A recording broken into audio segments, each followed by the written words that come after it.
Welcome to Scary Stories Told by Kwirkee. Let's begin. The Reflection. Once upon a time, there was a woman named Lily who had always been obsessed with her appearance. She spent hours in front of the mirror perfecting her makeup and hair and making sure every outfit she wore was flawless. One day, while getting ready for a party, Lily noticed something strange in the mirror. Her reflection seemed to be smirking at her with a wicked gleam in its eye.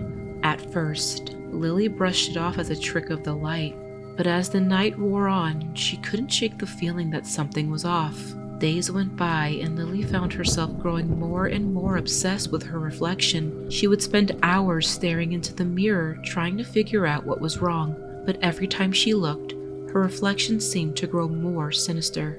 One night, while alone in her bedroom, Lily saw her reflection move on its own. It twisted and contorted its features, becoming distorted and evil. Lily screamed and tried to look away, but her reflection was now in control. From that moment on, Lily's life was a living nightmare. Her reflection would torment her, whispering cruel things in her ear and driving her to madness. Lily became a recluse, never leaving the house and spending all her time in front of the mirror. Eventually, Lily's family grew concerned and called in a priest to perform an exorcism. But when the priest arrived, he found Lily alone in her bedroom, staring into the mirror. Her reflection was now fully in control, and Lily was lost forever in its sinister grasp. The priest could do nothing but watch in horror as Lily's reflection consumed her soul, leaving nothing but an empty shell behind. And so, the legend of Lily's reflection lived on, a cautionary tale of the dangers of vanity and obsession. To this day, some say if you look too closely in a mirror, you might see Lily's reflection staring back at you, waiting to claim your soul for its own. Haunted Lake Story. Once upon a time, there was a beautiful lake nestled in the heart of a dense forest. The lake was known for its crystal clear water, vibrant flora, and tranquil atmosphere. However, the locals also whispered that the lake was cursed, and that anyone who dared to venture too close to it would be haunted by the spirits that lurked within its depths. One summer evening, a group of teenagers decided to camp near the lake. They laughed and joked as they set up their tents, but as the sun began to set, a sense of unease crept over them. The air grew colder, and the forest around them grew eerily quiet. As the night fell, one of the teens decided to take a swim in the lake. At first, the water felt refreshing, but soon he felt something cold and clammy wrap around his ankle. He tried to pull himself free, but the grip tightened, dragging him deeper and deeper into the water. The other teenagers heard his screams and rushed to the shore, but by the time they arrived, it was too late. The lake had claimed another victim, and his body was never found. From that day on, people avoided the haunted lake, fearing the vengeful spirits that haunted its waters. Some say on quiet nights, you can still hear the cries of the lost souls echoing across the lake, a chilling reminder of the curse that still lurks within its depths. The Intruder. Samantha had been looking forward to a relaxing night in, curled up on the couch with a good horror movie. As she settled in with her popcorn, she dimmed the lights and hit play on the film. The movie was just starting to get good when Samantha heard a noise from the hallway. She paused the movie and listened, but there was nothing. Shrugging it off, she hit play again and tried to immerse herself back into the story. Soon after, she heard it again, a creaking sound coming from the direction of her front door.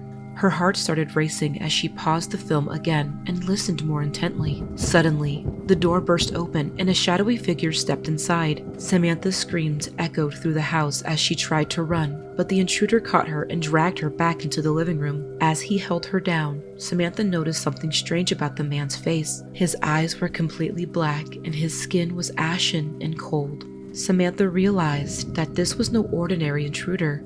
It was something else entirely. The creature spoke in a guttural voice, promising Samantha that he would make her suffer before he took her soul. She begged and pleaded for mercy, but the monster was unrelenting. For hours, Samantha endured unspeakable tortures, and when it was finally over, she was left alone in her dark living room, trembling with fear. From that day forward, Samantha never watched horror movies again. she knew all too well that sometimes the scariest thing in the world wasn't on the screen. It was lurking in the shadows of her own home. Voices. Once there was a man named Michael who always heard a voice in his head. At first, he thought it was just his imagination, but the voice became louder and more demanding over time. The voice would often tell him to do evil things like hurt people or break things. At first, Michael was able to resist the voice's urges, but as time went on, he found it harder and harder to resist. Eventually, he started to give in to the voice's demands, and he began to do terrible things. He would break into people's homes and steal their belongings. He would vandalize buildings and even started to hurt people. The more Michael listened to this voice, the more evil he became.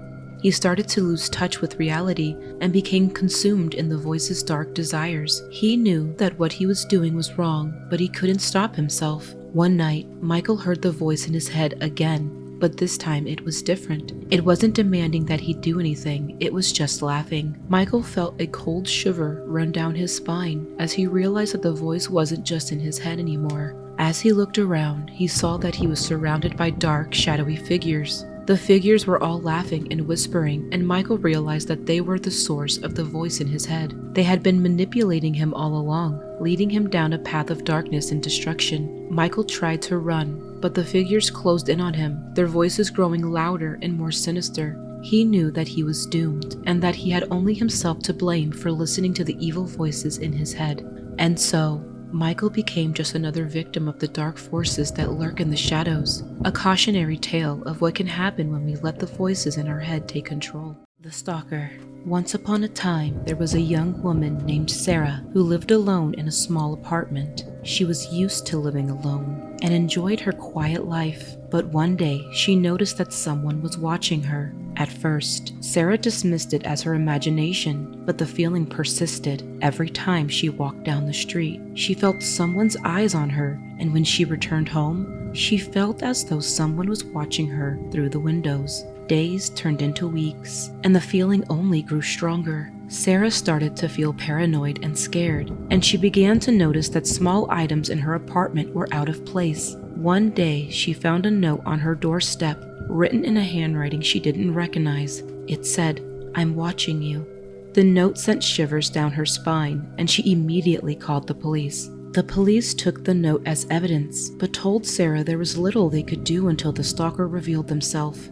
Days turned into weeks, and the notes kept coming. The stalker was getting bolder, and Sarah started to fear for her life. She began to see the stalker following her on the street, and she could hear their breathing outside her apartment door at night. One day, Sarah woke up to find the stalker standing over her bed. She screamed and the stalker fled, but it was too late. The damage had been done, and Sarah was left traumatized by the experience. The police launched a manhunt for the stalker, but they were never caught. Sarah moved away, but she never forgot the terror of being stalked by someone she never even knew. To this day, she wonders if the stalker is still out there, watching her from the shadows. The Abandoned House. Once upon a time, in a small town nestled in the heart of the countryside, there was an old abandoned house. It was said that the house was haunted, and that the spirits of its former occupants still roamed its halls. Despite the warnings of the townsfolk, a young boy named Thomas was drawn to the house. He would often sneak past the overgrown garden and peeling paint to explore the empty rooms inside. At first, Thomas found the house to be a thrilling adventure. He loved the creaking floorboards, the musty smell of old books, and the feeling of being somewhere forbidden. But as time went on, he began to notice strange things happening around him. Objects would move on their own, doors would slam shut, and Thomas would sometimes hear the sound of children's laughter echoing through the halls. He tried to brush it off as his imagination, but as the occurrences became more frequent, he began to realize that something truly supernatural was at work. One day, Thomas found an old diary hidden in a dusty corner of the attic. It belonged to a young girl who had lived in the house many years ago. As he read his words, he began to understand the tragic history of the house. The girl had been orphaned at a young age and sent to live with her cruel aunt and uncle in the house. They had treated her terribly, locking her in the attic and neglecting her until she eventually passed away. As Thomas read on, he felt a sudden chill run down his spine. He realized that the child he had been encountering in the house was none other than the ghost of the young girl who had died there. With a newfound sense of understanding, Thomas began to leave small gifts for the ghost girl in the attic, hoping to bring her some comfort in her afterlife. And as he left the old abandoned house for the final time, he felt a sense of peace, knowing that he had helped bring closure to the troubled spirit haunting its halls. That's the end for now. Thanks for listening. See you next time.